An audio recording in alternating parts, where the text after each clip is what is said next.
and half of it to those who had loaned so much money to Leo X and must be repaid. Now, Martin Luther was always against this sort of thing, but it wasn't until 1517 when the great, well, I should not call him the great, when the most important indulgence seller of all came too close to Wittenberg. His name was Johann Tetzel. He was the original Christian salvation salesman. And he would spread into town with his bells and his candles and his great, great banners of the Pope and sell the indulgences to the people, from the very poor to the very rich. Now, the mistake he made was getting too close to Wittenberg, where Dr. Martin Luther was the professor at the university, and he was also a preacher every Sunday at the Castle Church.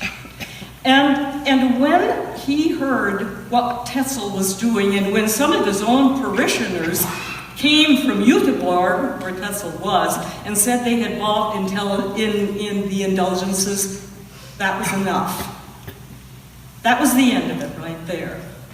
And so what he did 6 years before I left the convent, wrote the 95 Theses and pounded them upon the door of the church, which was the university bulletin board at the time. It was written in Latin. It was for the academic discussion, but it was soon translated into German, and it spread like wildfire. The reason that indulgences are against the holy word of God, the reason that the indulgences must be stopped. The whole thing spread when it got into the language, the vernacular language of the Germans. And we at the convent learned little by little that monasteries and other convents were spilling out. The people were leaving. The people were hoping to grasp the dignity and the value of their own souls, which had been degraded so long, for so many years, by the Holy Roman Church. They finally had the strength to stand on their own and speak to God without the intervention of the church. It gave dignity. It gave value to people who had never had it. Well, it was my Aunt Magdalena, who was also at my convent, who contacted Dr. Luther. He said, any way you can help us get some of these women out of the convent. He, in turn, had a friend in Torgau, very close to us, an old man by the name of Herr Koppi. And he had a wagon and often brought foodstuffs to our convent kitchen. And on the night before Easter, this was in 1523, 2 years ago, he came in the middle of the night. It was a moonlit night, and 9 of us escaped through the walls. And within 3 days, he had brought us here to Wittenberg. We were a dirty, smelling lot when we got there. 3 days in a rough wagon off the rutted streets of Saxony. Well, when we got out of the wagon, Dr. Luther was there, and he was quite surprised to see us, because he wasn't expecting, well, he had never had much contact with young women. He knew nothing about us, and he quickly wrote a letter to Frederick the Wise, who was the elector, that's the governor of Saxony. Is there any way you can give me some money to maybe clothe them or feed them? I don't know what to do with them. Now, the university young men were quite happy to see us, and one of them wrote a letter to a friend. The Vestal virgins have arrived, and not one of them is 50. Well, within a short time, Martin Luther had found jobs for all of us. I worked in the Chronic in the Reichenbach household, and there I learned how to cook, how to take care of children, how to clean a house, how to be a hostess, all the things that I had never learned at the convent. And it was a very good time for me. Now, many of my sisters married. I almost married.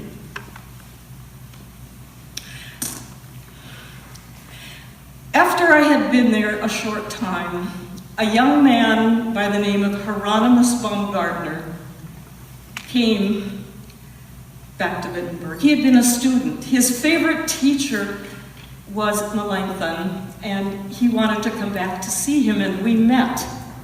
And there was and he asked me to marry him, and I said yes. Now, it is the custom in Germany that you must ask your parents for permission to marry, no matter what your age. So he went to Nuremberg to ask permission. But then there was silence. Luther wrote to him, Hieronymus, come back.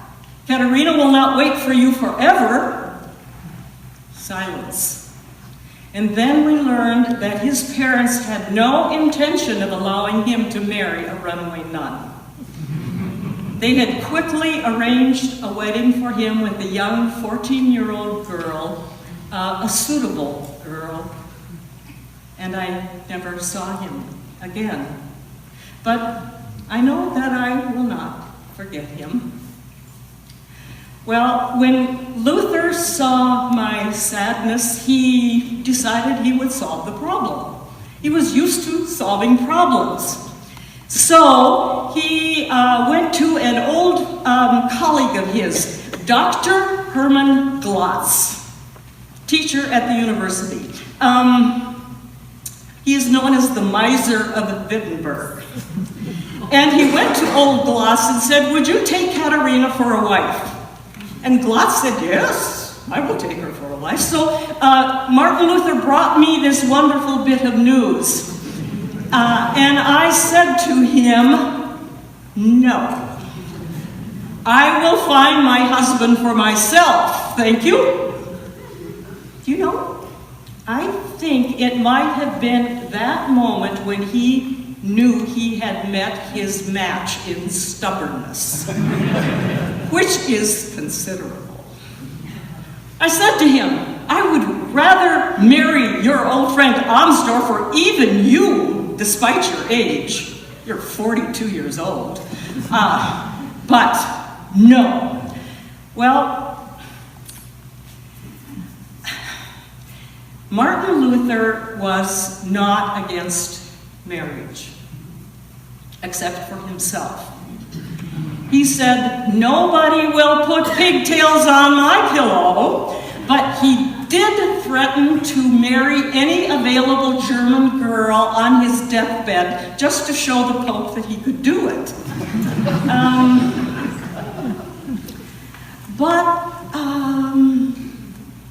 The real reason was that he is a heretic. His life could be taken on any day if he is found in the wrong place. He did not want to bring that kind of a trauma to a wife and to a family. And so marriage was out of the question for him. It was about at this time that he went to visit his old father, Hans. Hans had never been happy that his brilliant son had given up the study of law to become a monk. This was a big problem for him because the old man wanted someone to take care of him and his wife in their old age and to bring many grandchildren into the household. Well, as I said, Martin went to visit old Hans, and something happened there. Not quite sure, but you might have a good idea. I do. When he came back, he did choose to marry. I think Hans had put something in his ear. He chose to marry me. And much to my surprise, I accepted. Not at first, but then Martin said to me, these are his exact words, "By delay, Hannibal lost the Alps. By delay, Esau lost his birthright. Come, Katerina, take the gifts of God on the wing. Do not delay." Maybe it was his eyes. His eyes are dark brown with a gold ring around them like that of a hawk. They are penetrating. And the people in his church know that when he looks at them on Sunday morning, he knows everything that they have done all week long.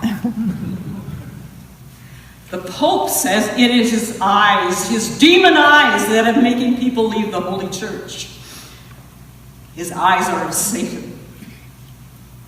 But, so now we are about to be married. We will be betrothed, which is the same thing as marriage, on the steps of the church, not inside the church, but on the steps. And the men will be on one side of the street and the women on the other. After the betrothal, we will go as a parade to the Black Cloister. This is an old monastery which used to hold 40 monks, and the elector has given it to Dr. Luther to live in as long as his life lasts. I have been told that it's quite a dirty place. It hasn't been cleaned for decades. I have been told that Martin Luther sleeps on a bed of straw, and he's perhaps not washed his clothes for weeks and weeks. There are rats and mice in the monastery. These things will have to change. But we will have a small dinner after the betrothal and a dance. Even old spindle-legged Melanchthon has promised to dance at the wedding. Now, it is Luther himself who has sent the invitations to our friends. One of them to Herr Kopi, the man who brought me here in the wagon, was this: "Herr Kopi, I am to be married. Bring the best barrel of beer from Torgau, and if it isn't any good, you will have to drink it all yourself." To a good friend of his was this: somehow, when I was thinking of other things, Katerina was given to me to marry. So now the rest of our lives will be spent in the Black Cloister. The next years of our life will be spent in the Black Cloister.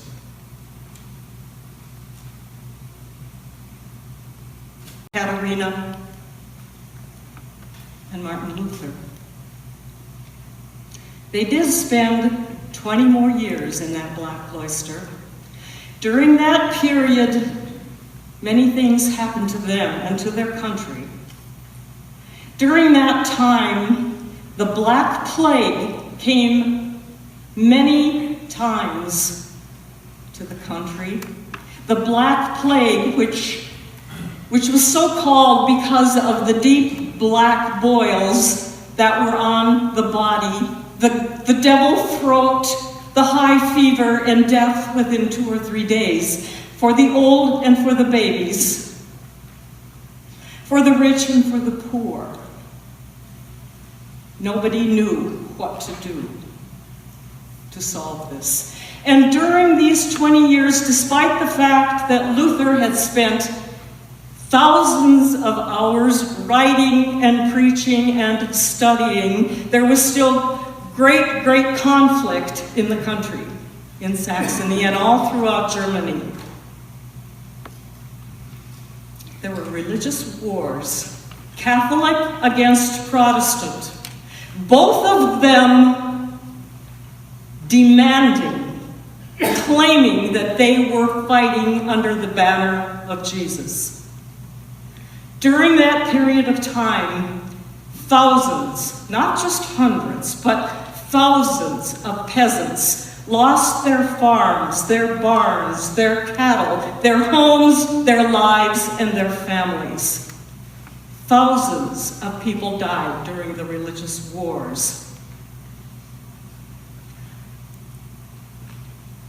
During that 20 years, Martin Luther and Katharina had 6 children. The first was Hans. He was always a lot of trouble, but had a lot of energy, and he became quite a student. The second was little Elizabeth, who was born during one of the plagues. She was a very frail little child, and she died when she was very, very young. The gravestone is there. Here lies Elizabeth, the little daughter of Martin Luther. Their third child was Magdalena, and I believe that Magdalena was born to be a friend to her father. They laughed together, played together, read together, studied together. They were great friends and helped for each other. When Elena was a young teenager, day by day she became more weak. Parents noticed this, little by little by little, but they did not know what was wrong. They could not help her. The apothecaries tried to give her ground eagle bones in wine to drink. They put frogs in the window, hanging in the window, to keep the pain away. Nobody knew what to do. And Lena died. When she did, her father, who may have had the greatest faith of all of us, called to heaven, "I know she is there with you, but why am I still so sad?" And Katharina spent weeks sobbing at the window for the loss of her daughter. Their next child was Martin. He grew up not a strong child, but he grew up to go to the seminary, but he never took a church and never had children. Then there was Paul. Paul was maybe the healthiest of all the children and a very brilliant child. He grew up to be a doctor of the royal families in Germany, and a great interest in science. He was so interested in trying to make gold. That was one of the things that scientists wished to do in those days. His line, the Luther line, lasted through 1700s. But when he wanted to do something, he did it. And he went to Eisleben, took his sons with him for help. They crossed 2 icy rivers. They got to Eisleben. He solved the problem of the people there and preached every morning in the church. And on the last days, he got letters from Katharina. She was so concerned about him, and he wrote back to her several times, and you can read the letters. "Do not worry, Katharina. Let God worry. I will be home soon." But on the last day that he preached on Matthew 11:25, which said, "These things are hidden from the wise, and they are revealed unto the babes." And then he said, "I must stop. I can go no further." He was carried from the pulpit down the aisle and across the street, where a few days later he died. The apothecaries, some said it was a heart attack. Some said that it was a stroke. His enemies said it was the devil. But the great heart of Martin Luther died, and he was carried in a lead casket back over the hard, frozen roads of Saxony. with a black velvet over his casket. And it is said that when the springtime came, Katerina put forget-me-nots on his grave because they were his favorite flower. She was in deep distress and wrote a letter to her sister-in-law, Christine von Bora, a heartfelt letter saying, "I cannot sleep, I cannot eat, nor can I drink. I have lost this dear and precious man." So a marriage that began with maybe convenience, maybe with some kind of necessity, ended with a very deep love between the two of them. Katerina lived another 6 years.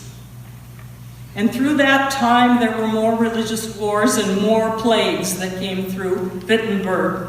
Her home, her farm, her cattle, things were destroyed. But it was in 1552. She was just about 53 years old at this time, which is very old for German women to live. The plague came again, and her children said, "You must go to Torgau, it is safer there."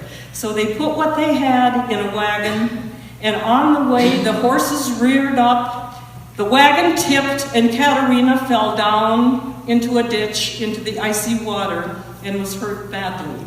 She was carried up into Torgau and given a bed at the home of a widow, and she died soon after.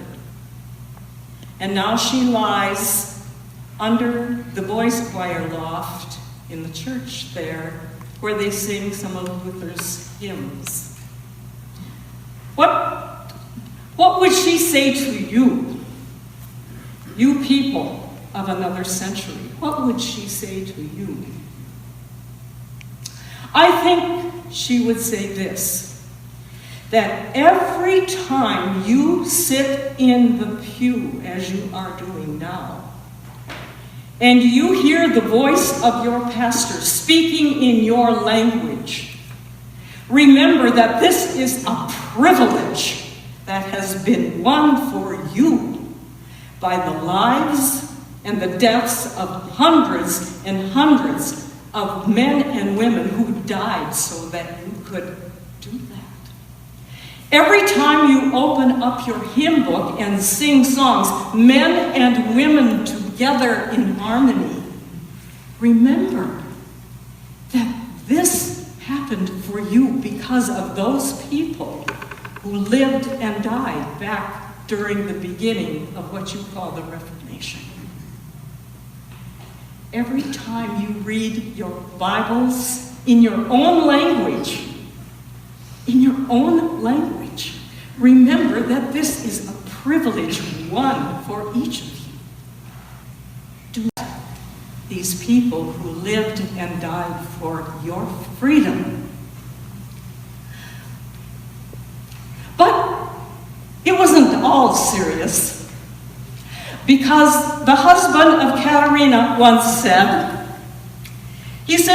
well, it is all right if once in a while you go with your friends and you laugh and be happy.